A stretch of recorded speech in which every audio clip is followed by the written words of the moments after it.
चलिए, नमस्कार, मैं विक्रम सिंह। आज हम लाइव क्लास स्टार्ट करते हैं। जी, एक मिनट रुकिए। ओके, चलिए आज की हम लाइव क्लास स्टार्ट करते हैं। आज हाइड्रोकार्बन 11th वाले बच्चे काफी मांग कर रहे थे हाइड्रोकार्बन का, तो हाइड्रोकार्बन से क्लास 11th अभी हमने स्पेशल लाइव क्लास लिए हैं। अभी एग्जामिनेशन आप लोगों को काफी नजदीक है, इसलिए हमने ये सोचते हुए कि किसी भी बच्चे को कोई प्रॉब्लम ना हो और वो अपने एग्जाम को बेहतर से बेहतर दिला सके। और प्रॉब्लम ये आ रहा था कि 11th वाली की क्लास ले रहे थे तो 12th वाले बच्चे छूट रहे थे, 12th का ले रहे थे तो 11th वाले छूट रहे थे। तो हमने पूरी कोशिश किया है कि 11th और 12th दोनों बच्चों को पूरी क्लास मिल सके। तो आज है क्लास, अभी ये जो है अभी 5 PM से हमने स्टार्ट किया है। अभी 5 बजे से हमारा रहेगा 11th की क्लास और 7:30 बजे 12th की क्लास रहेगी। तो अभी 11th की क्लास है लाइव में और ये है चैप्टर नंबर 13 हाइड्रोकार्बन। हाइड्रोकार्बन ये क्या होते हैं, कितने प्रकार का होता है, इसका क्लासिफिकेशन क्या है, इनका नॉमेनक्लेचर क्या है, इसको बनाया कैसे जाता है, इनके बारे में बातचीत करेंगे अभी थोड़ी देर में। तो चलिए, हमारे क्लास में अभी कितने बच्चे और कौन कौन आए हुए हैं उसे एक बार पहले देख लेते हैं और उनसे कोई बात हो, किस तरह का कोई डाउट हो तो उसमें से वो पूछ सकते हैं, बातचीत कर सकते हैं। ठीक, चलिए प्रवीण कुमार, ये अभी मुझे बताइए कि क्या सभी 11th वाले बच्चे ही आए हुए हैं? मैंने आज वोटिंग कराया था, सारे बच्चों को पता चल गया होगा कि कितने बच्चों के लिए बेटा आप लोगों को पता चल गया होगा कि भी क्लास है। ईशांत कह रहे हैं कि सर कंटिन्यू रखना। चलो ठीक है बेटा, 5 बजे डेली 5 बजे। नहीं ऐसा नहीं है, पर अगर बच्चे आ रहे हैं इस क्लास में और इसे अटेंड कर रहे हैं और इसे समझ रहे हैं तो बिल्कुल हम इस टाइम रखेंगे। सबसे पहला काम अपन करते हैं, एक काम जो मैं कह रहा हूं, ऑर्गेनिक केमिस्ट्री का पार्ट है ये, ऑर्गेनिक केमिस्ट्री का पार्ट है।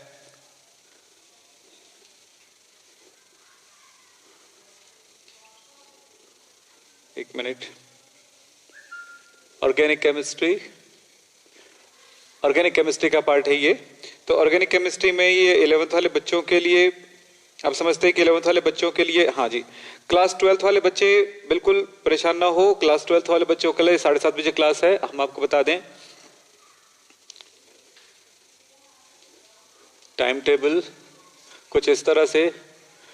11th का टाइमिंग क्या बताया मैंने, 5 PM से क्लास स्टार्ट है और 12th के लिए हमने बताया 7:30 PM से क्लास है। तो ये आप ध्यान रखेंगे टाइम क्या रहेगा।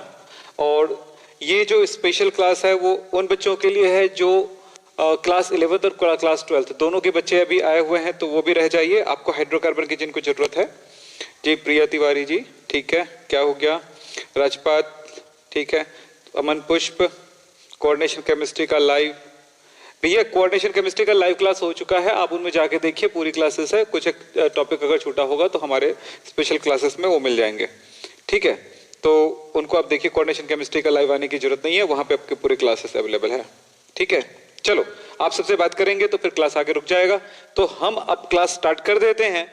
हाइड्रोकार्बन, सबसे पहली बात यह है कि हाइड्रोकार्बन क्या है, इनके बारे में बातचीत करेंगे। हाइड्रोकार्बन, बस यहां पर 2 वर्ड्स लगा हुआ है, हाइड्रो एंड कार्बन। तो आप समझ रहे हो, हाइड्रोजन, हाइड्रो से हाइड्रोजन है और कार्बन यानी सी, कार्बन। तो कार्बन और हाइड्रोजन से बने हुए कंपाउंड को कहा जाएगा हाइड्रोकार्बन।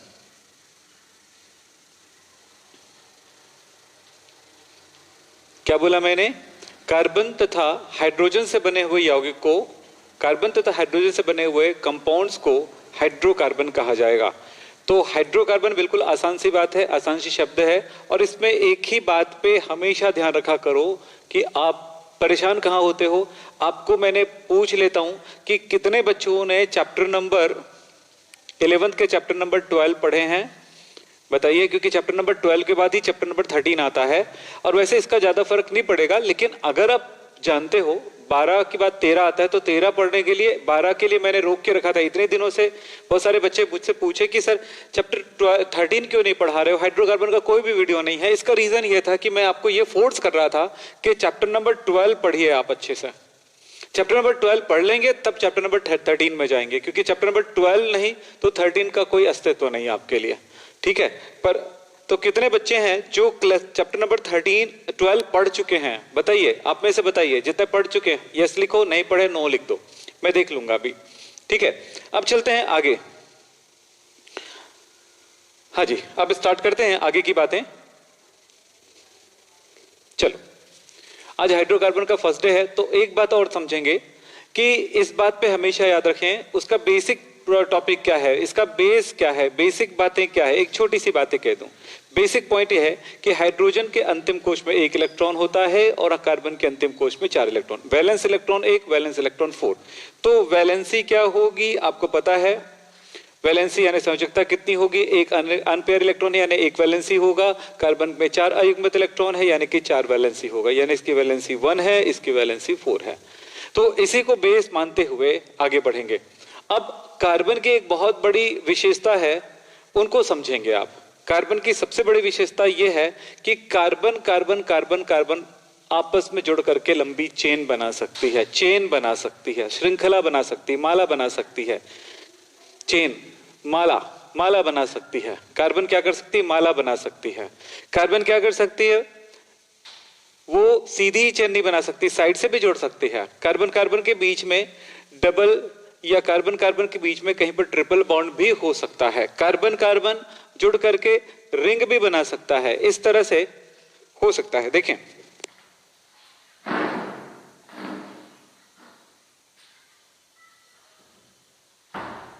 देख रहे हैं, इस तरह से कार्बन कार्बन की एक विशेषता होती है कि कार्बन कार्बन आपस में जोड़ सकते हैं, डबल ट्रिपल बॉन्ड बना सकते हैं, वो साइड चेन भी बना सकता है, साइड चेन पर भी साइड चेन बना सकती है, इस तरह से। और साथ में वो रिंग बना सकती है, single ring, double ring, triple ring बना सकती है। ये इसकी सबसे बड़ी विशेषताएं हैं और इस तरह से बहुत सारे कंपाउंड बनाएगा।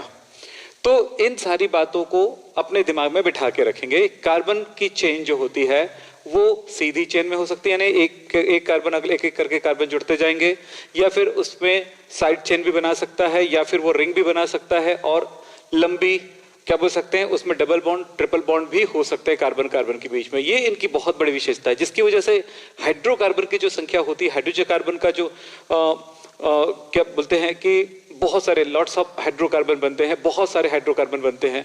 तो ये बात हुआ। और हाइड्रोकार्बन के जो कंपाउंड होते हैं, यानी कार्बन के जो ऑर्गेनिक कंपाउंड्स होते हैं, इसी कारण से बहुत सारे होते हैं। और इनमें एक बात होता है, दूसरे एलिमेंट के साथ जुड़ने की भी क्षमता होती है। तो ये हुआ हाइड्रोकार्बन की एक विशेषताएं। तो इन्हीं को बेस मानते हुए आप क्या समझते हैं, इसकी बेस पॉइंट को थोड़ा सा बता दूं ना, तो आपके लिए ज्यादा आसान हो जाएगा।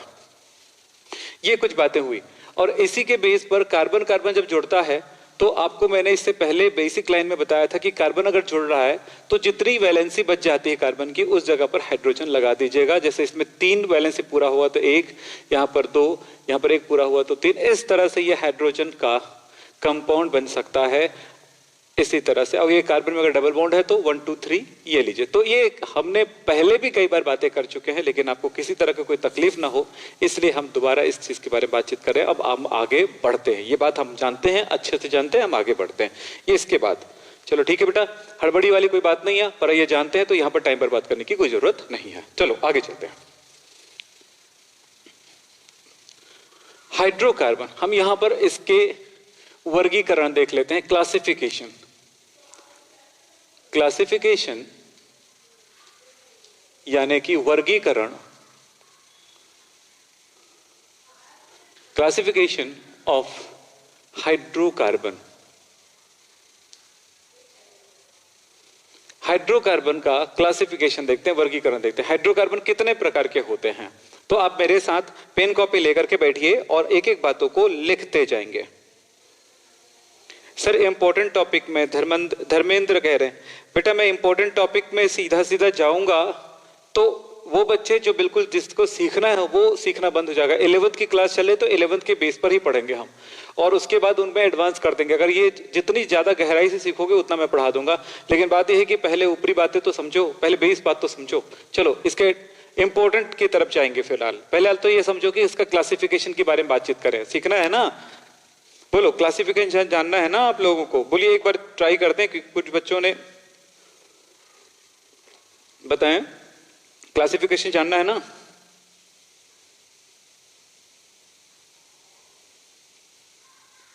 आप कुछ पूछे तो बता दिया करो, ठीक है। जब पढ़ रहे हो तो उस टाइम बता देंगे, लेकिन अगर आप, चलिए ठीक है। कौन? पालीवाल जी, ठीक है।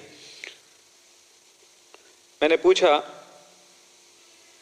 अब एक बच्चे ने लिखा हिंदी में लिखें प्लीज। बेटा मैं हिंदी में लिखा हूं ना, कहां पे इंग्लिश लिखा है? क्लासिफिकेशन मतलब वर्गीकरण। वर्गीकरण किसका? हाइड्रोकार्बन का वर्गीकरण। कहां पे इंग्लिश में लिखा है बताइए?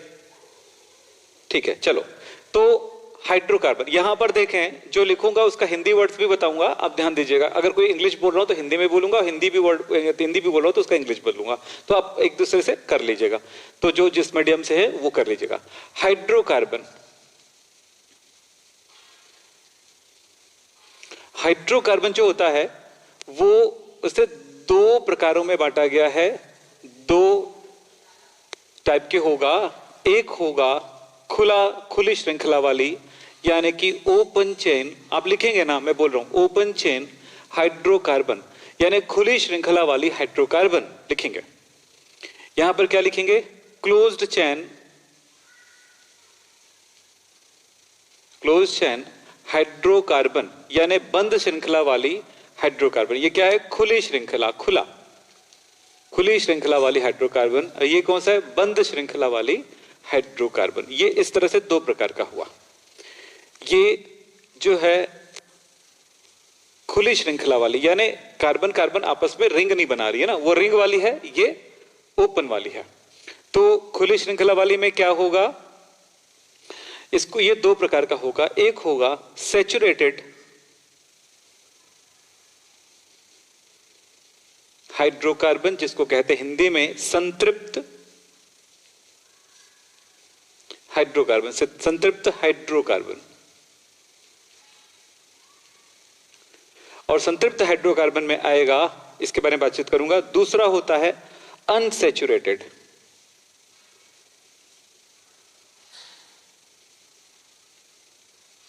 Unsaturated hydrocarbon. इसमें क्या होगा? असंतृप्त हाइड्रोकार्बन।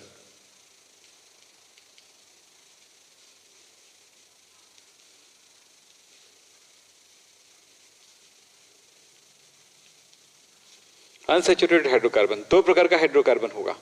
अब इसके बारे में डिटेल करूंगा थोड़ी देर में। ये बंद श्रृंखला वाली दो प्रकार का आएगा।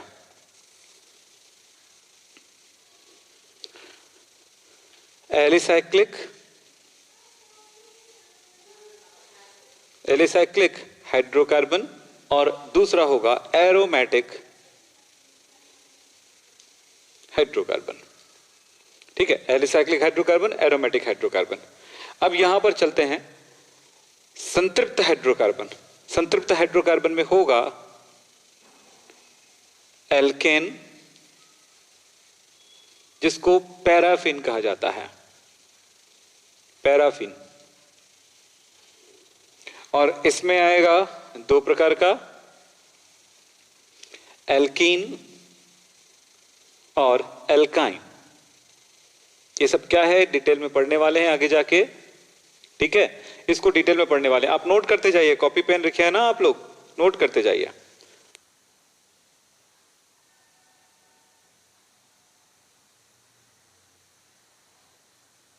अरुण प्रकाश, अभी कुछ चैप्टर बाकी है, तो भैया आपको, आपने पढ़ लिया है क्या ये सोचो। आपने वो चैप्टर नहीं पढ़े हैं तो आपके लिए तो बाकी है, लेकिन हमारे लिए, हम तो करा रहे हैं, आप करते जाइए, ठीक है।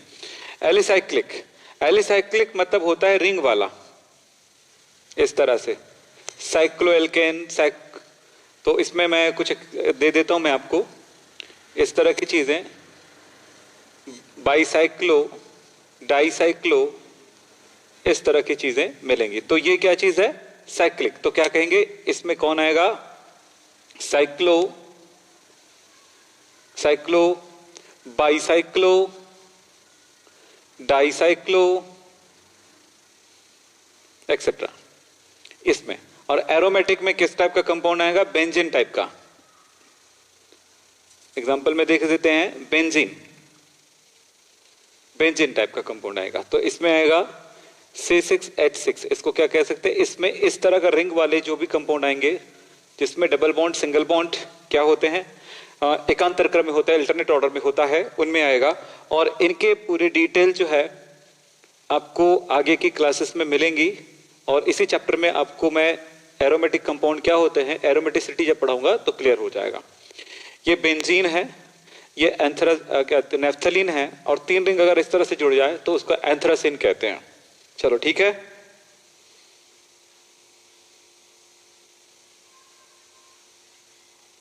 बोर्ड नहीं दिखता है बोल रहे हैं आप, रेजोल्यूशन बढ़ाइए, बहुत ही क्लियर दिखाई दे रही बोर्ड हमारे इसमें, तो बिल्कुल क्लियर नजर आ रहा है। और जो बोल रहे हैं उसको सुना करेंगे तो बहुत ही अच्छे से समझ में आएगा। और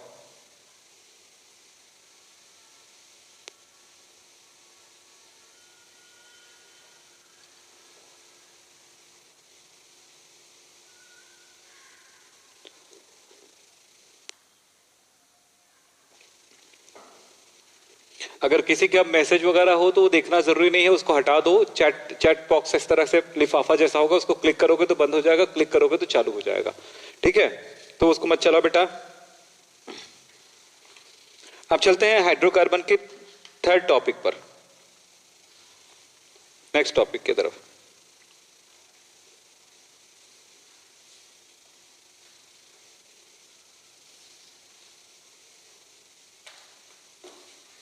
चलिए हम लोग यहां पर देखेंगे, सबसे पहला टॉपिक आएगा संतृप्त हाइड्रोकार्बन यानी एल्केन।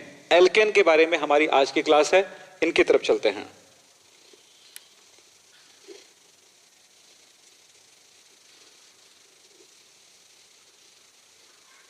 आपको यहां पर समझ में आ गया है ना, पूरा रिमाइंड करो। चलो, हाइड्रोकार्बन कितने टाइप का होगा, मुख्य रूप से 2 टाइप का होगा। एक होगा क्लोज चेन, एक होगा ओपन चेन, दूसरा होगा क्लोज चेन, खुली श्रृंखला वाली हाइड्रोकार्बन, और क्या बोल सकते हैं, बंद श्रृंखला वाली हाइड्रोकार्बन। खुली श्रृंखला वाले हाइड्रोकार्बन 2 प्रकार का होगा।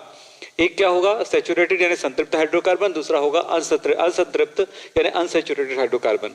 और क्लोज चेन वाला कितने टाइप का मूल रूप से होता है, 2 टाइप का होगा। कौन सा होगा, एलिसाइक्लिक और एरोमेटिक। ओके, ये याद हो गया। चलो, याद हो गया ना आपको।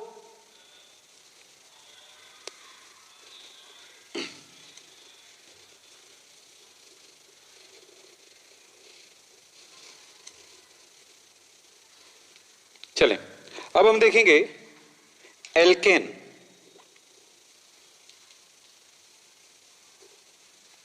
एल्केन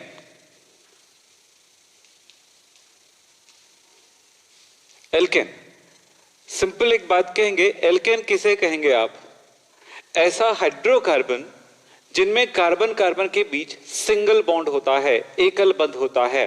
क्या बोला, ऐसा हाइड्रोकार्बन जिसमें कार्बन कार्बन के बीच सिंगल बॉन्ड होता है, एल्केन कहलाता है। ये कैसा होता है, सैचुरेटेड होता है, संतृप्त होता है। कुछ कुछ जानकारियां ध्यान रखें। तो क्या क्या बोला मैंने, ऐसा हाइड्रोकार्बन जिनमें कार्बन कार्बन के बीच में केवल सिंगल बॉन्ड होगा। इसका जनरल फॉर्मूला या सामान्य सूत्र क्या होगा, जनरल फॉर्मूला, सामान्य सूत्र, सामान्य सूत्र होगा CnH2n+2। यहां पर जो n है वो क्या है, यहां पर जो n है वो n है नंबर ऑफ कार्बन, कार्बन की संख्या, नंबर ऑफ कार्बन, कार्बन की संख्या कितनी। यदि हम स्टार्ट करते हैं, यदि हम एक एक प्रॉब्लम्स को लेकर एक एक चीजों को लें, अगर एक कार्बन वाला कोई हाइड्रोकार्बन हो तो क्या होगा, n की वैल्यू 1 ना, तो C1, H कितना होगा, H2 इंटू 1+2 कितना हो गया बेटा, बोलो कितना हुआ, CH कितना हुआ, 2 इंटू 1 यानी कि 2, 2+2 यानी कि 4, CH4 पहला कार्बन, पहला एल्केन। दूसरा एल्केन क्या होगा, बोलो जल्दी से, n इज इक्वल टू 2 हुआ। तो ये सब कैलकुलेशन करने की जरूरत नहीं है, पर आपको ये फॉर्मूला आपको समझाने के लिए ऐसा कर रहे हैं। तो क्या होगा, C का वैल्यू कितना, n की वैल्यू 2, H की वैल्यू कितना 2 इंटू 2, N की वैल्यू 2 प्लस 2 तो कितना हो गया बोलो C2H, क्या 2 2 2 जा 4, 4 प्लस 2 6, 2 2 नहीं 4 और धन 2 6। इसी तरह से कितना होगा, थर्ड एग्जांपल देखो, अगर N की वैल्यू 5 है तो क्या हुआ, जरा समझेंगे, N की वैल्यू 5 है तो क्या हुआ, 5 मतलब 5 कार्बन वाला, तो C5H2 इंटू 5 प्लस 2 कितना हो गया बोलो, कितना हो गया C5H12।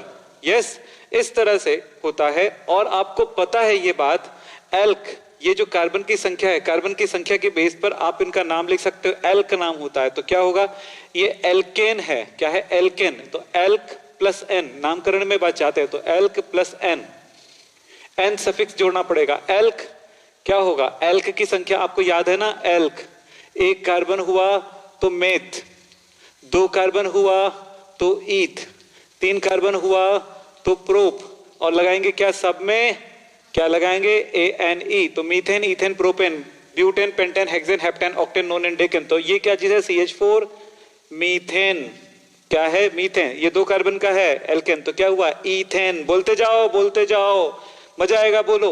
और ये 5 कार्बन को क्या बोलते हैं बेटा, मेथ, देखो meth, eth, pro, but, pent, pent बोलते हैं, तो ये हो गया पेंटेन। इस तरह से ये हुआ, नामकरण भी साथ में देख लिए और साथ में हमने देख लिया कि एल्केन क्या होता है। एल्केन क्या होगा, सिंगल कार्बन वाला, सॉरी सिंगल बॉन्ड वाला जो भी हाइड्रोकार्बन होगा उसको क्या कहेंगे, एल्केन कहेंगे।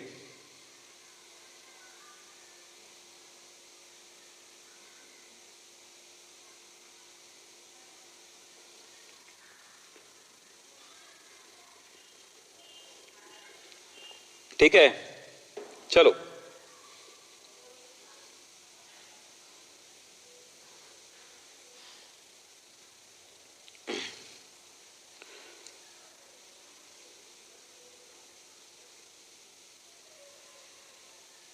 चलिए, हो गया, चलिए हम चलें, इतनी बातें हो गई। एल्केन क्या होता है, कार्बन कार्बन के बीच में सिंगल बॉन्ड होगा तो एल्केन होगा। अगर आप इस तरह से करते हैं तो अब बातें समझेंगे थोड़ी सी और। हमने इसका जनरल फॉर्मूला देख लिया, ये है जनरल फॉर्मूला। के बाद हम देखेंगे इसके कार्बन पर कौन सा हाइब्रिडाइजेशन होता है, हाइब्रिडाइजेशन यानी कि संकरण, हाइब्रिडाइजेशन होगा इस पर sp3। हाइब्रिडाइजेशन कैसे कैलकुलेट किया जाता है चैप्टर नंबर 4 में बताया गया है और चैप्टर नंबर 12 में भी बताया गया है आपको। तो sp3 हाइब्रिडाइजेशन होगा। एक जरूरी बात ध्यान रखेंगे, एल्केन में कार्बन कार्बन के बीच में क्या होगा, बॉन्ड लेंथ, यहां पर लिखो, हेडिंग लगाओ बॉन्ड लेंथ, यानी बंध लंबाई, बंध लंबाई,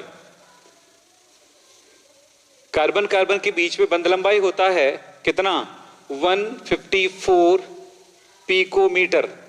और एल्केन में कार्बन और हाइड्रोजन के बीच में बॉन्ड लेंथ होता है 112 पिकोमीटर। आप इसे नोट कर लीजिए। चलिए,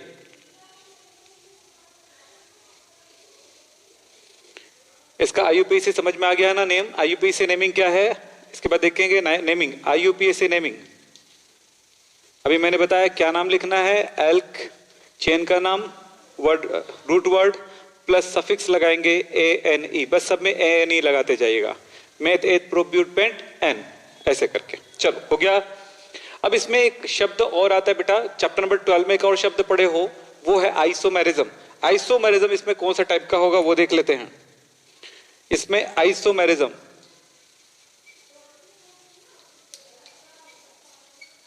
समावयवता, समावयवता कौन सा टाइप का होगा, इसमें होगा चेन आइसोमेरिज्म।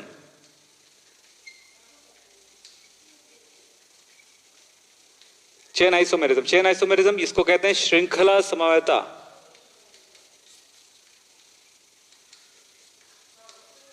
क्या होगा इसमें, श्रृंखला समावयवता होगा। श्रृंखला समावयवता का मतलब क्या हुआ, आप एक बार एक एग्जांपल पे ध्यान दें, और एक क्वेश्चन आपके एनसीईआरटी में दिया गया है, उस क्वेश्चन को मैं आपको बता दूं तो आपको एकदम क्लियर हो जाएगा।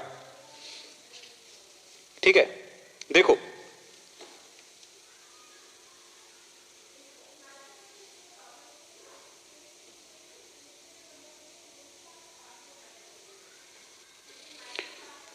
पालीवाल साहब आप कह रहे हैं कि आपकी ऑर्गेनिक केमिस्ट्री, आपकी केमिस्ट्री देख करके सब कुछ सीख गया हूं पर ऑर्गेनिक केमिस्ट्री नहीं है। रीजन है कि आपने चैप्टर नंबर 12 को ठीक से नहीं पढ़ा है और इस तरफ की वीडियोस पे नहीं ध्यान दे रहे हैं।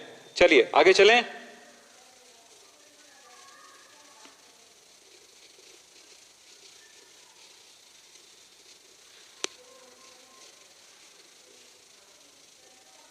चलो मैं आपको एक क्वेश्चन के बारे में बता दूं। आइसोमेरिज्म अगर आप लोगों ने पढ़ा होगा पिछले क्लासेस तक, यानी चैप्टर नंबर 12 में आइसोमेरिज्म कितने बच्चों ने पढ़ा है? मैं पहले पूछ लेता हूं एक बार ताकि मैं आगे इस बात के बारे में थोड़ी सी जानकारी दे दूं। हाँ, सौरभ कुमार कह रहे हैं कि क्रैश कोर्स कब से स्टार्ट कर रहे हो? क्रैश कोर्स चालू हो रहा है 15 तारीख को, 15 दिसंबर से। सबको बता दें, सारे दोस्तों को बता दें, 15 तारीख से चालू हो रहा है। इसका रीजन यह है कि हम आपको एक बार बताना चाहेंगे कि यहां पर कुछ टेक्निकल चेंजेस कर रहे हैं और वो टेक्निकल चेंजेस में थोड़ी सी समस्या आ रही है कि टेक्निकल जो काम कर रहे हैं वो थोड़ा सा टाइम ले रहे हैं, इसीलिए है। सारी चीजें आपके पास, नोट्स भी रहेगा, क्वेश्चन भी रहेंगे, प्रॉब्लम सॉल्यूशन भी होगा, सब कुछ इसी जगह पे पॉसिबल है। तो आप यहां पर देखेंगे कितना अच्छा लगेगा आप लोगों को ये सब पढ़ने में। ठीक है, 15 तारीख से आप तैयार रहिएगा जी। बच्चों ने लिखा है नो, यस यस। तो बेटा आइसोमेरिज्म जब तक नहीं पढ़ेंगे तब तक किसी दूसरे चैप्टर में आइसोमेरिज्म नहीं पढ़ाया जा सकता है। आइसोमेरिज्म को आप चैप्टर नंबर 12 में जाकर पढ़िएगा तो आप इस जगह के दूसरे अलग अलग चैप्टर में पढ़ने की आपको जरूरत नहीं पड़ेगी। जैसे मैं दो बातें ध्यान दूं, मैं आप सारे बच्चों को कहूंगा, सारे बच्चे इस बात पे ध्यान दें, दो बातों पे ध्यान दें। एक है IUPAC नेमिंग, नॉमेनक्लेचर, ये एक चीज, और दूसरा जो है आइसोमेरिज्म, इसको एक जगह जाके आप ठीक से सीख लो और उनके प्रॉब्लम सॉल्व कर लो। क्या कर लो? सीख लो और उनके प्रॉब्लम सॉल्व कर लो।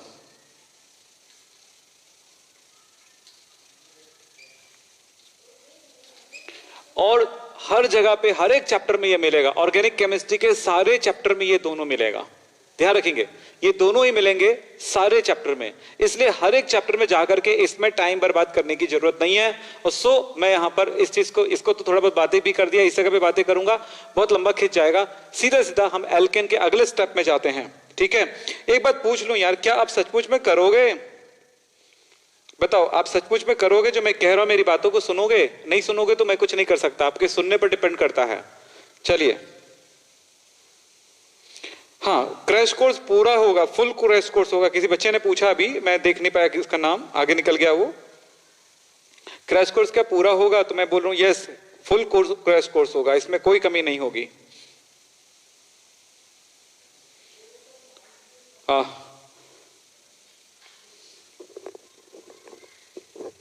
ठीक है, मैं बोल रहा हूं यस बोलो बेटा, यस बोलो तब तो सीखोगे। ठीक है, ठीक है, तो चलिए, तो आइसोमेरिज्म और ये दोनों को उस जगह पे जाके सीखो। कहां पर? चैप्टर 12 में। मैंने इसका, अगर चैप्टर 12 आप ढूंढ नहीं पा रहे हो तो इसके डिस्क्रिप्शन बॉक्स में जाओगे तो आपको चैप्टर 12 मिल जाएगा, वहां से लाइन से पढ़ोगे। और जो बच्चे कह रहे हैं, एक बच्चा है बार बार कह रहा है कि मुझे ऑर्गेनिक केमिस्ट्री नहीं समझ में आई, इतना मैंने पढ़ा, बहुत कुछ सीखा, लेकिन मैं ऑर्गेनिक केमिस्ट्री नहीं समझ पाया हूं। तो उसका रीजन यही है कि आपने चैप्टर नंबर 12 को नहीं पढ़े हो। आपके कारण बता दिया हो, इस कारण को ढूंढ लिए हो आपने, फिर आप काम करो। तो चलो, अब पढ़ाई नहीं बर्बाद करेंगे, टाइम बर्बाद नहीं करेंगे, अब चलते हैं। आइसोमेरिज्म से रिलेटेड बातें बाद में करेंगे। यहां पर देखो, एक बातें हैं, methods of preparation, methods of preparation of alkanes।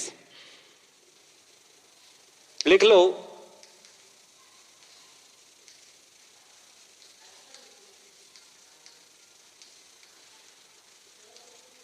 of alkanes, यानी एल्केन बनाने की विधियां।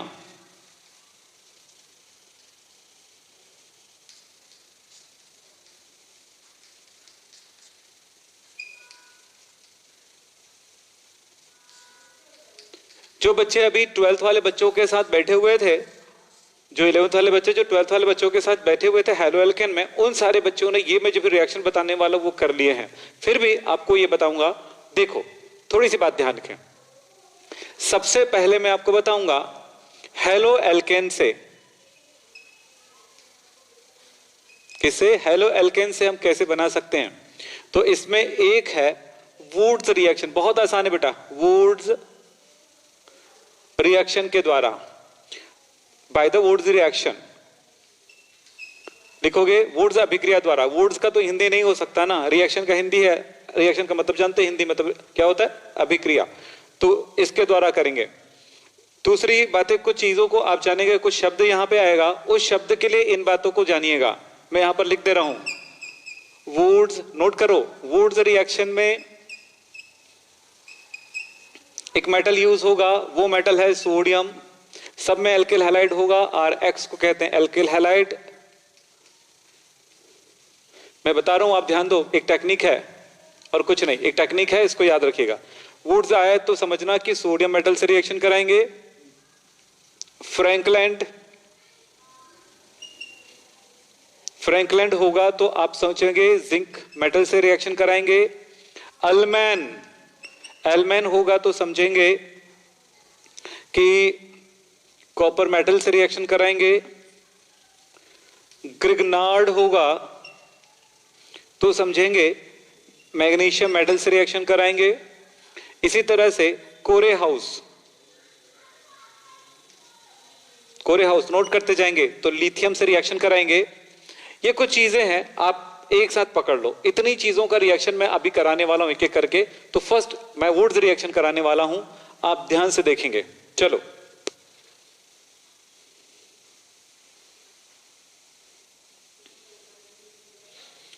हाँ, कीर्ति सिंह, गुड इवनिंग, मनीष कुमार,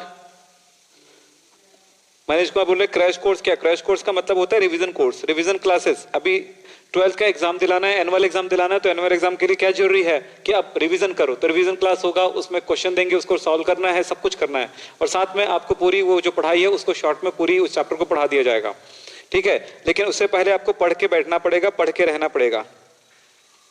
चलो, हो गया बेटा। एक टेक्निक है, इसको पकड़ो आप। वुड्स, हम लोग एल्केन बनाने की विधि में एल्किल हैलाइड से एल्केन बनाना है, तो उसके लिए हम एल्किल हैलाइड से इन से रिएक्शन कराते हैं। Rx की क्रिया सोडियम से तो वो वुड्स रिएक्शन कहलाएगा, Rx की क्रिया जिंक से तो वो कहलाएगा फ्रैंकलिन अभिक्रिया। इसी तरह से रिएक्शन होते जाएगा तो वो कहलाएगा, इस तरह के नाम से जाना जाएगा। और ये नेम रिएक्शन काफी इंपॉर्टेंट है, इसलिए इनको याद रख पाना बहुत। अक्सर बच्चे बोलते हैं कि हम रिएक्शन भूल जाते हैं, रिएक्शन भूल जाते हैं। क्या बोलते हैं? रिएक्शन भूल जाते हैं। मतलब हमसे पूछते हैं सर क्या करें, क्या करें, हम रिएक्शन भूल जाते हैं। क्या करें का जवाब है आप रिएक्शन भूल जाते हो, क्या करने का जवाब है कुछ बातों को ध्यान रखो, हमेशा पूरा रिएक्शन याद रहेगा। इतनी बातों को ध्यान रखो, रिएक्शन याद रहेगा। इतनी बातों को याद रखो, रिएक्शन याद रहेगा। बस इतना कहूंगा। अब इसके साथ आपको यह पता होगा सोडियम की जो वैलेंसी होती है 1 होगा, जिंक, कॉपर, मैग्नीशियम, इन तीनों की वैलेंसी 2 होती है। और क्यों, कैसे, हमने आपको पीरियोडिक टेबल पढ़ाया, उसके बाद अभी भी पढ़ाया। बेटा लाइन से पढ़ो तो कोई तकलीफ नहीं है, लाइन से नहीं पढ़ रहे हो तो अभी सुन लो, बस मैं अभी बता देता हूं। इसकी वैलेंसी 2 है, 2 संयोजकता वाला है ये, और ये भी 1 संयोजकता वाला है। कौन? लिथियम। इतना याद रखो बस। अब काम चला रहा हूं मैं आपका, सिंपल कर दे रहा हूं। रिएक्शन भूल जाते हैं, मैंने कहा कुछ टेक्निक याद रखो। जैसे वुड्स रिएक्शन, दिमाग में एकदम बिजली जल जाना चाहिए कि सोडियम मेटल होगा, ठीक है। एल्किल हैलाइड के कुछ रिएक्शन होते हैं, एल्किल हैलाइड से एल्किन बनाने की कुछ रिएक्शन होते हैं, या एल्किल हैलाइड की कुछ मेटल के साथ रिएक्शन करते हैं तो उसका कुछ नाम होता है। तो वुड्स रिएक्शन सोडियम मेटल के साथ, फ्रैंकलिन रिएक्शन जिंक के साथ, अल्मैन रिएक्शन कॉपर के साथ, ग्रिग्नार्ड रिएक्शन मैग्नीशियम के साथ, और क्रोरे हाउस रिएक्शन लिथियम के साथ। ये अपने दिमाग में बैठा लो, आसान हो गया पूरा रिएक्शन। इतना कर लो, ये याद करने का है। तो भूल जाते हैं का जवाब है आपको ये नहीं भूलेंगे यदि आप इतनी चीजों को याद रखेंगे। मैं रिवीजन करा दूंगा जब क्लास खत्म करता हूं तब, ठीक है, कभी नहीं भूलेंगे, ठीक है। हो गया। अब चलो नोट कर लिया ना इन सबको, मैं आपसे पूछूंगा जवाब दीजिएगा। मैं यहां से हटाता हूं इसको। चलिए ये हो गया, इसका काम खत्म। अब एक एक करके रिएक्शन कंप्लीट करते हैं। देखें वुड्स रिएक्शन किसके साथ, ये आर क्या चीज है, हेलो एल्केन। हेलो एल्केन मतलब क्या होता है? R X. आर एक्स की रिएक्शन यानी हेलो एल्केन का रिएक्शन सोडियम मेटल के साथ कराते हैं ईथर के प्रेजेंस में, ईथर की उपस्थिति में। आप मैं जो बोलता हूं उसको आप नोट भी कर सकते हैं थ्योरी में। ईथर की उपस्थिति में, ईथर में घुले हुए एल्किल हैलाइड की रिएक्शन सोडियम मेटल के साथ कराते हैं। मैं यहां पर आपको कुछ दिखाता हूं, नीचे आपको लिखा हुआ मिलेगा, ये देख लीजिए आप, नीचे लिखा हुआ मिल रहा है, इसको आप देख सकते हैं। तो क्या बोला मैंने, ईथर की रिएक्शन जो है एल्किल हैलाइड के, सॉरी सोडियम का रिएक्शन जो है किसके साथ, एल्किल हैलाइड के ईथरी विलेन के साथ कराते हैं। ईथर में घुला हुआ, ईथर क्या है, सॉल्वेंट है, उसके साथ कराते हैं। तो क्या होगा, ये जो सोडियम है हैलोजन से रिएक्शन कर जाएगा। हैलोजन मतलब क्या होता है, एक्स का मतलब क्या होता है, आर का मतलब क्या होता है बताओ। आर का मतलब होता है CH3 एल्काइल ग्रुप। मैं एक टाइम में लिख देता हूं, एल्काइल रेडिकल। किसी बच्चे ने मुझसे पूछा था अभी थोड़ी देर पहले, एल्काइल क्या है, एल्काइल रेडिकल। बता देता हूं अभी। देखो एल्केन से एक हाइड्रोजन आप निकाल दोगे, उसके बाद जो बचेगा उसे हम आर से दर्शाएंगे, उसे कहेंगे एल्काइल। कैसे, देखो CH4 क्या है, एक कार्बन को कहते हैं मेथ यानी मीथेन हो गया। इससे हटा दिए, एक हाइड्रोजन आपने निकाल दिया, अलग हो गया, तो बच क्या गया, बच क्या गया CH3। तो C पर 4 H की जगह अब क्या बचा है, सिर्फ एक H। ये लीजिए 3 H बचा हुआ है, तो ये कहलाएगा मिथाइल। एल्काइल में YL लग गया, एल्क मेथ हो गया, YL मिथाइल, मिथाइल रेडिकल बन गया। इसी तरह से ये क्या है C2H6, इसको क्या कहेंगे, ईथेन कहेंगे। ईथेन से अगर आपने एक H हटा दिया तो क्या बचेगा, C2H5।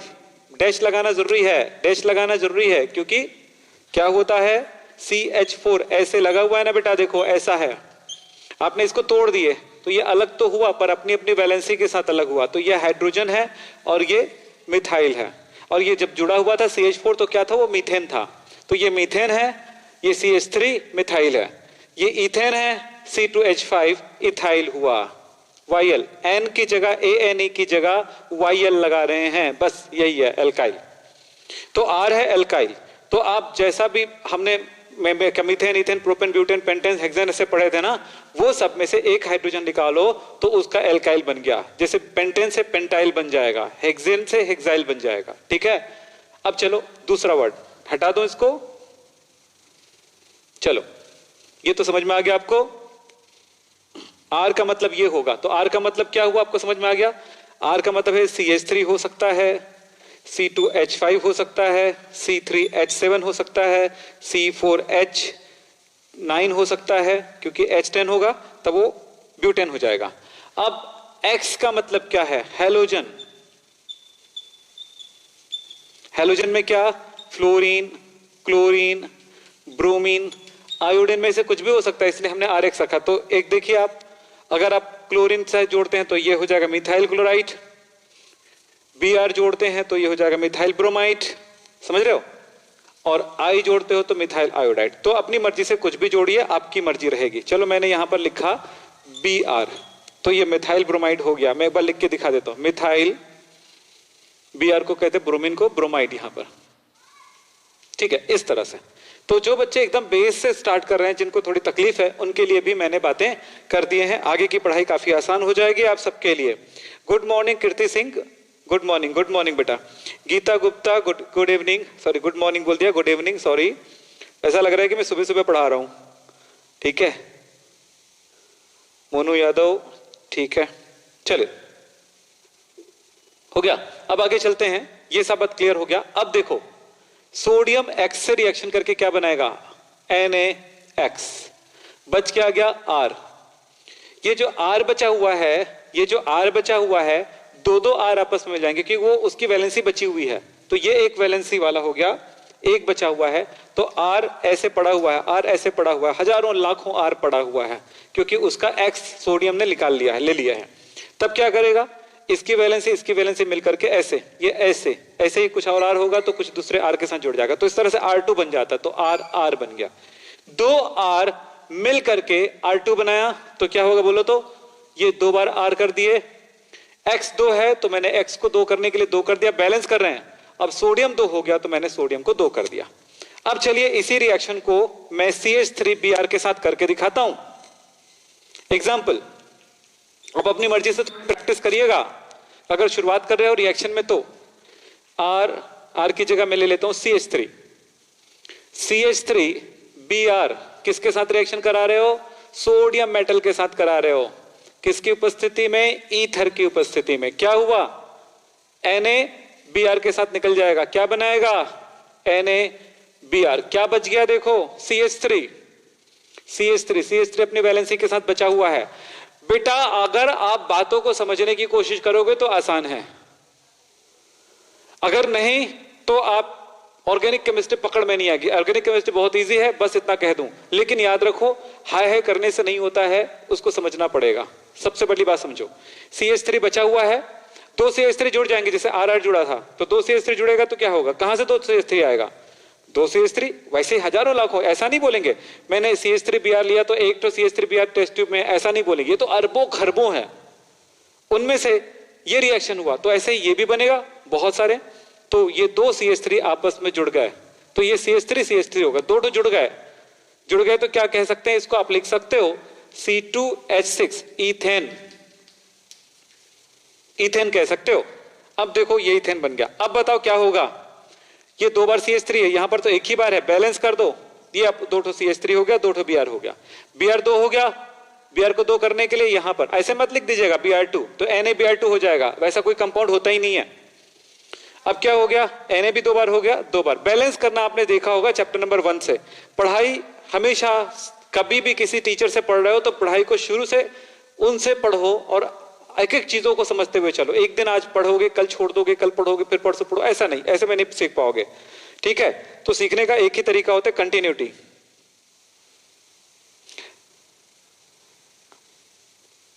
पालीवाल साहब हर बात पे जवाब नहीं दी जाती है, फिर पढ़ाएंगे कब आपको?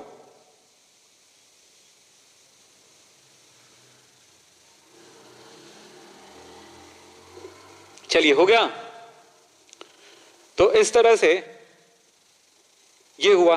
तो क्या बन गया बेटा? ये इथेन। अगर मैं आपसे बोलूं क्या इससे ये रिएक्शन करा पाओगे?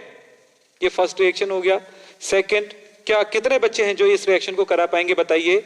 C2H5Cl की वुड्स रिएक्शन कराओगे, बताओ कितने बच्चे कराएंगे और क्या बनेगा? जल्दी बताओ, जल्दी से बताओ बेटा, कितने बच्चे बता सकते हैं? गौरव कुमार राय, प्रणाम।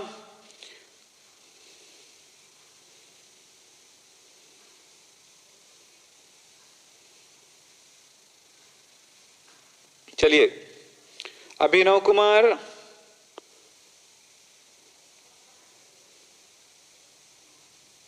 हाँ बंगाली के लिए कुछ करो। हाँ, क्या बोलते? राजदास। क्या करूंगा बेटा, मुझे तो बंगाली आती नहीं है, बस इसी से आपको काम चलाना पड़ेगा।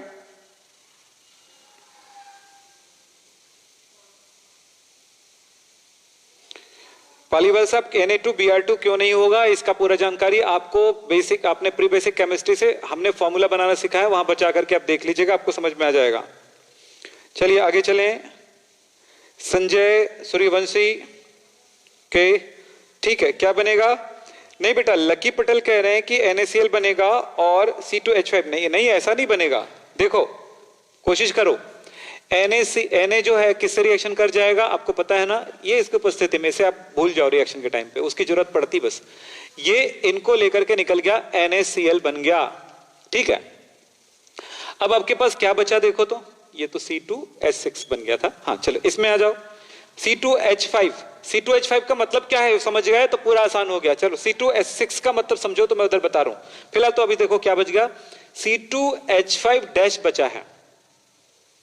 ये वैलेंसी बची हुई है, ये किसी न किसी से जाके जुड़ेगा क्योंकि वो खाली हुआ था।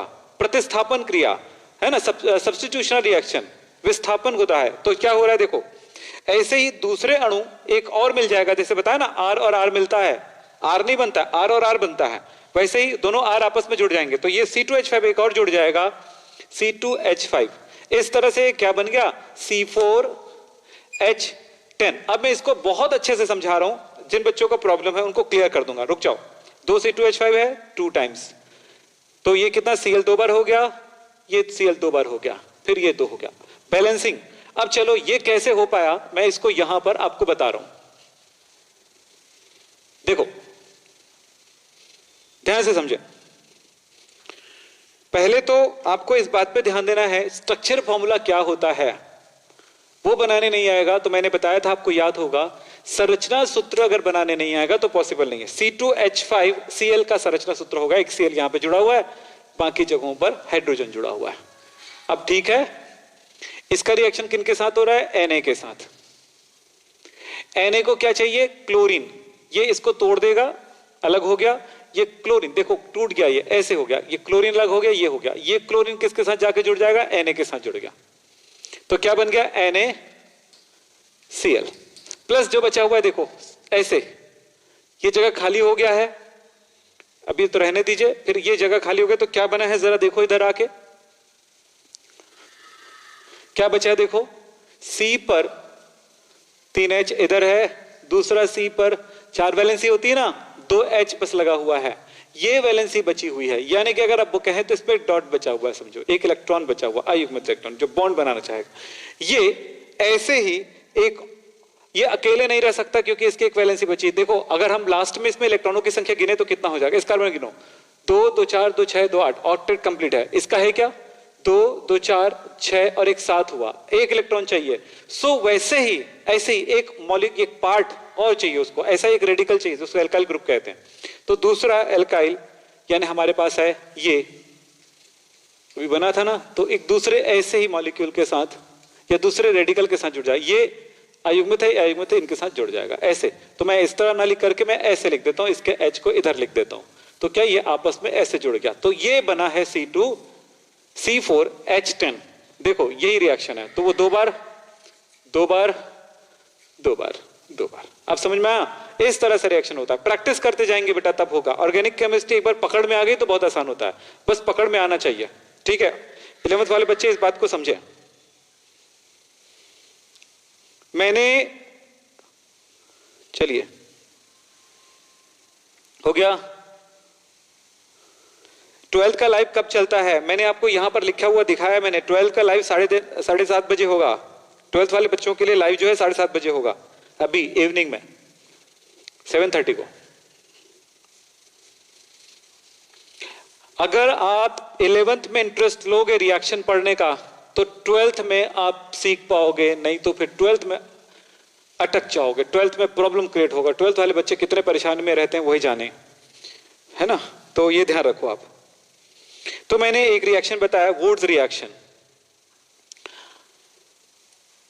इसी तरह से सेकंड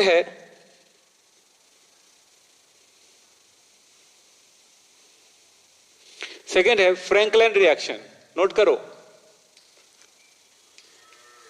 बताओ कौन सा मेटल यूज होता है, बताओ जल्दी से। फ्रैंकलिन रिएक्शन एल्किल हैलाइड का रिएक्शन होता है, किसके साथ, बताओ जल्दी से, जल्दी से बताओ किसके साथ होता है। मैं आपके साथ हूं बेटा, बताओ जल्दी से कौन सा मेटल है, कौन सा मेटल है।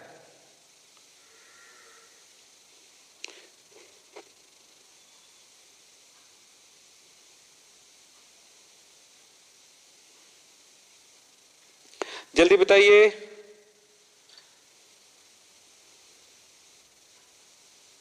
हाँ जी बोलिए, हो गया, हाँ वेरी गुड। जिंक मेटल के साथ प्रवीण कुशवाहा, पालीवाल, ठीक है, रंजीत, संजू, वेरी गुड। तो किनके साथ रिएक्शन होगा, एल्किल हैलाइड की जिंक मेटल के साथ किनकी उपस्थिति में हो रहा है रिएक्शन, ईथर। चलो, जिंक मेटल का रिएक्शन होता है। जिंक मेटल इनके साथ कैसे रिएक्शन करेगा, जिंक की वैलेंसी होती है 2। पालीवाल कह रहे हैं कि Na2Cl2 क्यों नहीं बनता है, Na2Br2 क्यों नहीं बनता। मैंने कहा है कि आपको फॉर्मूला मेकिंग पढ़ा दी है मैंने, वहां पे जाने की जरूरत है। सोडियम की वैलेंसी 1 है, क्लोरीन की वैलेंसी 1 है, तो दोनों वैलेंसी एक एक है, इसलिए जुड़ गया। सीधी बात कहानी कह दूंगा आपको, ज्यादा टाइम बर्बाद करने से अच्छा नहीं है। और आपने केमिकल बॉन्डिंग पढ़े तो केमिकल बॉन्डिंग में जाकर के आप देख सकते हैं। चलो, जिंक की वैलेंसी कितनी है, 2 है। 2 इलेक्ट्रॉन दान कर सकता है, या यूं कह सकते हैं 2 बार जुड़ सकता है इसके साथ। 2 बार क्या जुड़ सकता है, X, ये 2 बार x जुड़ेगा, सो ये मुझे 2 बार लगेगा।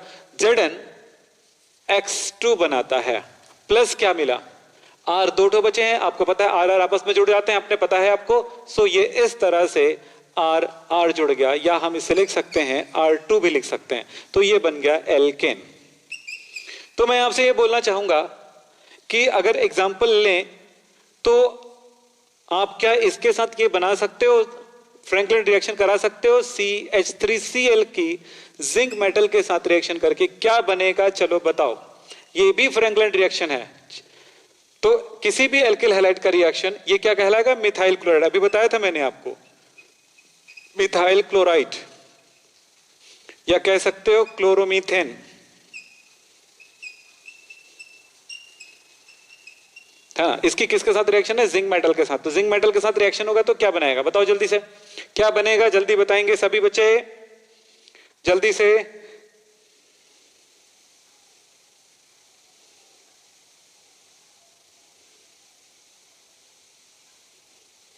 एक बच्चा अभी तक पूछ रहा है क्लास 12 कब होगा। अभी तो बताया ना आपको, क्लास 12 का 7:30 बजे रहेंगे आप, 7:30 PM शाम को, अभी 1.5 घंटे बाद होगा। बस समझ में आ गया। चलो, जिंक का किसके साथ क्या बनाएंगे बताओ, क्या बन रहा है बताओ जल्दी से।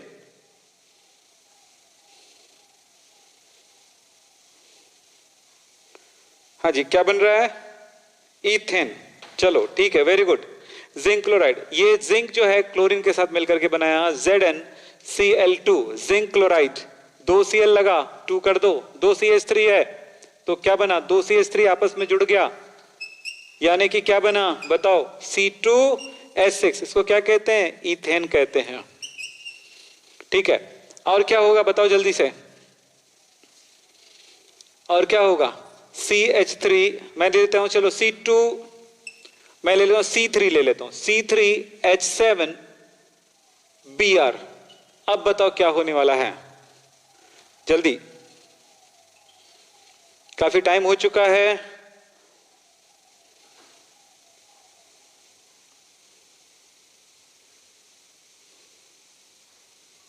जी, जिंक क्लोराइड,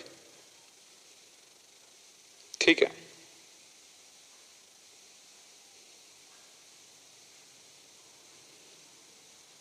ठीक है, आप ये स्पेशल मत बताओ कि ZnCl2 बनेगा, स्पेशल ये मत बताओ, स्पेशल ये है। हम ऑर्गेनिक केमिस्ट्री पढ़ रहे हैं तो ऑर्गेनिक कंपाउंड को स्पेशल बनाओ, इनऑर्गेनिक कंपाउंड को स्पेशल मत बताओ। ठीक है, इसमें क्या बनेगा जल्दी से बताओ, जिंक मेटल की रिएक्शन होगी ईथर के प्रेजेंस में, तो क्या बनाएगा, ये ZnBr2 प्लस ये C3H7, तो Br2 हो गया, 2 बार कर दिए, C3H7 एक साथ लिख दो मिला के दोनों को, C3H7 जुड़ गया, तो क्या बन गया, C6H14 बन गया। इस तरह से, सॉरी कितना 3 है ना, तो C3H6H14, इसको क्या बोलेंगे, हेक्सेन, हेक्सेन बन गया। तो इस तरह से ये रिएक्शन हुआ। कल मैं आपको बताने वाला हूं, आप नोट कर लीजिए अपनी कॉपी में, इसको आप पढ़ के आएंगे, समझ के आएंगे तो बहुत मजा आएगा। और आपको मैं कह रहा हूं उस बात को सुनिए, अगर नहीं सुनते हैं तो फिर कोई जवाब नहीं मेरे पास, ध्यान रखो। और याद रखो, मेरी क्लासेस को आप शेयर करिए अपने दोस्तों को, सबसे ज्यादा जरूरी है। लाइक करते हैं कि नहीं करते हैं वो सेकंड प्रायोरिटी दें, सबसे बड़ा प्रायोरिटी दें, शेयर करें, ताकि ज्यादा से ज्यादा बच्चे इस चीज को देख सकें और वो सीख सकें। और सबसे पहली बात यह है कि आपको क्या करना है वो बता रहा हूं। देखो, सबसे पहली बात है, इन बातों पे ध्यान दें। मैं अभी होमवर्क दूंगा, उससे पहले 2 बातें कहूंगा, उसको आप नोट कर लें। वो ये है, अगर बच्चे आपको ऑर्गेनिक केमिस्ट्री समझना है तो आप सबसे पहले ध्यान रखें इस बात पे कि आप क्लास 11th की बात है ना, तो चैप्टर नंबर 12 को अच्छे से पढ़ें। सेकंड मैं आपको बोलूंगा, चैप्टर नंबर 12 में पूरी बातें आ जाएगी। फिर मैं बोलूंगा अगर चैप्टर नंबर 12 में भी थोड़ा प्रॉब्लम आ रहा है तो अब केमिकल बॉन्डिंग वाला, केमिकल बॉन्डिंग यानी चैप्टर नंबर 4 रासायनिक बंध, चैप्टर नंबर 4 इसको जरूर पढ़ो। और अगर अभी बोलेंगे सर अभी एग्जाम कम टाइम बचा हुआ है कैसे कर लें, तो वो कुछ भी कर लो आप। अगर आप उस चीज को नहीं सीखते हो तो रट्टा मारोगे, तो रट्टा मारोगे तो इंपॉर्टेंट क्वेश्चन की तरफ जाना पड़ेगा, और इंपॉर्टेंट क्वेश्चन की तरफ जाओगे तो फिर ये मत बोलना कि सर मुझे समझ में नहीं आ रही है। मैं इंपॉर्टेंट भी बताऊंगा आपको, तो उस टाइम ये शब्द कभी ना बोले कि सर मुझे ये समझ में नहीं आ रहा है, क्योंकि समझने के लिए टाइम देना पड़ता है, उसमें खोना पड़ता है, उसमें मेहनत करना पड़ता है। लेकिन इंपॉर्टेंट के लिए ऐसा नहीं होता है, ओपन किए क्वेश्चन ये है, आंसर ये है, रट्टा मारे आंसर लिख दिया। तो आप जैसा चाहो वैसा होगा, कैसा चाहते हो बता दो। आपको मुझे ये बताना जरूरी है, तो ये कर लो। अब फिर मैं आपको होमवर्क दे रहा हूं कि ये रिएक्शन आप पढ़ के आएंगे। पहली बात तो है कि वुड्स पढ़ के आएंगे, वुड समझ में आएगा। सेकंड आपको बोलेंगे फ्रैंकलैंड, जो भी मैं बताया था, ये दोनों फ्रैंकलैंड। थर्ड की बात करूंगा, यहां से मैं स्टार्ट करूंगा कल, अल्मैन रिएक्शन, रिएक्शन पूरा नाम लिखेंगे तो, है ना। फोर्थ ग्रिग्नार्ड, ये पढ़ के आएंगे। फिफ्थ आप लिखोगे कोरे हाउस। अगर आप सीखना चाहते हो तो बहुत सारे बच्चों ने मुझे क्या किया कि भाई रोज बोल रहे हैं कि सर क्लास लगाओ हाइड्रोकार्बन का। तो मैं आपको बता रहा हूं ये सब जो बच्चे नहीं पढ़े हैं वो उसको भी हाइड्रोकार्बन चाहिए। बच्चे फोन करते हैं कि सर आपने पूरी वीडियो डाल दी है, तो मैं पूछता हूं कि आप पूरी वीडियो पढ़ लेंगे एक दिन में, आपने कितने वीडियो देखे हैं? तो बच्चे बताना बंद कर देते, नहीं सर आप बताओ कितना पूरा डाले। पूरा डालेंगे तभी आएंगे क्या हमारी क्लास में? ये इस तरह की मानसिकता से हटो। आप एक मानसिकता रखो, जो आपके पास अवेलेबल है उससे आप स्टार्ट करो, उसको पढ़ना शुरू करो। जो जरूरी है वो हमने पहले डाल दिए हैं ताकि आप बेहतर से बेहतर कर सको। समझ रहे हो ना? सीखने की बात है तो रटने की इंपॉर्टेंट करेंगे। और हो गया, ये करना है। और इसके बाद मैं आपको बता दूं, एक है विकार्बोक्सिलीकरण, डीकार्बोक्सिलेशन कहते हैं, विकार्बोक्सिलीकरण, ये कर लीजिएगा। और सातवां है कोल्बेज रिएक्शन, कोल्बे अभिक्रिया या कोल्बेज इलेक्ट्रोलाइसिस, पूरा नाम लिख देता हूं, इलेक्ट्रोलाइसिस। ये पढ़ के आना, चाहे वो समझ में आए चाहे मत आए। अगर आप थोड़ा भी कोशिश करते हो तो मेरी क्लास में आपको बहुत अच्छे समझ में आएगा, ठीक है। और आपको एक मजेदार बात बताना चाहूंगा, इस पे भी ध्यान दीजिएगा, नोट कर लो इसको। पहले एक मजेदार बात बताना चाहूंगा, जो क्लास हम स्पेशल बना के एडिट करके जो डालते हैं, जो क्लास हम अपलोड करते हैं, सिर्फ अपलोड करते हैं, उसको लाइव में नहीं आते हैं, वो सबसे बेस्ट क्लास होता है। हर कोई टीचर, हर किसी टीचर का वो क्लास हमेशा बेस्ट क्लास होता है। और जो लाइव में जाता है, मैं एक लाइन बोलना चाहूंगा, जो लाइव में जाता है उसमें कहीं ना कहीं क्या होता है, डिस्टर्ब होता है। बेस्ट नहीं है, नहीं बोलूंगा, बेस्ट रहता है, पर एक बात बोलूंगा, उसमें डिस्टर्ब होता है, क्योंकि स्टूडेंट को देखते हैं कि क्या कर रहे हैं उसके अनुसार होता है, ठीक है। इसलिए आप हमेशा याद रखो, इस तरह की क्लासेस आप बिल्कुल देखा करें, जो अपलोडेड क्लासेस के नाम से हम लोग बोलते हैं। जो भी वीडियो हम अपलोड करते हैं वहां पे, उनको आप जरूर देखा करें, वो बेहतर रहता है। डायरेक्ट की जगह पे जो इनडायरेक्टली जो होता है, हम लोग स्पेशल रिकॉर्ड करते हैं, वो क्लास आप जरूर देखा करें। और हम स्पेशल रिकॉर्डेड क्लासेस को ही हम अपने पैकेज में लेते हैं। विद्याकुल.com में हमारे स्पेशल रिकॉर्डेड क्लासेस है और बहुत ही बेहतर है, और बच्चे बहुत अच्छे सीख रहे हैं केमिस्ट्री क्लासेस। तो हम और उसमें डालते जा रहे हैं वीडियोस। अभी 15 तारीख के बाद तो पूरी तरह से वहां पर एक मैजिक क्लास होगा, यानी केमिस्ट्री का जादू के नाम से हम एक स्पेशल क्लास स्टार्ट कर रहे हैं, जो कि क्या बोलते हैं, एग्जाम बूस्टर के नाम से आएगा। केमिस्ट्री का जादू एग्जाम बूस्टर के नाम से आएगा, जिसमें एग्जाम को पूरी तरह से फोकस किया जाएगा ताकि वो बच्चा जो है 90+ मार्क्स ला सके। मैं तो कहता हूं कि मेरे यहाँ चूंकि बच्चे 99% तक लाते हैं, तो इसलिए मैं बोलूंगा 99% ला सकते हैं, लेकिन आपको पूरी मेहनत करना पड़ेगा, मुझ पे भरोसा करना पड़ेगा। ओके, तो ये सब करके आइए कल की क्लास तक। तो आज की क्लास यहीं पे समाप्त करेंगे। नमस्कार, कल मिलेंगे। नहीं, लकी पटेल कह रहे हैं कि थोड़ी देर और चलाओ। ये बेटा पॉसिबल नहीं हो पाता 1 घंटे होने के बाद, क्योंकि हम दूसरे क्लास को भी टाइम देना है हमें। तो हम मिलेंगे कल, अगर आप आते हैं तो। तब तक के लिए नमस्कार, थैंक यू।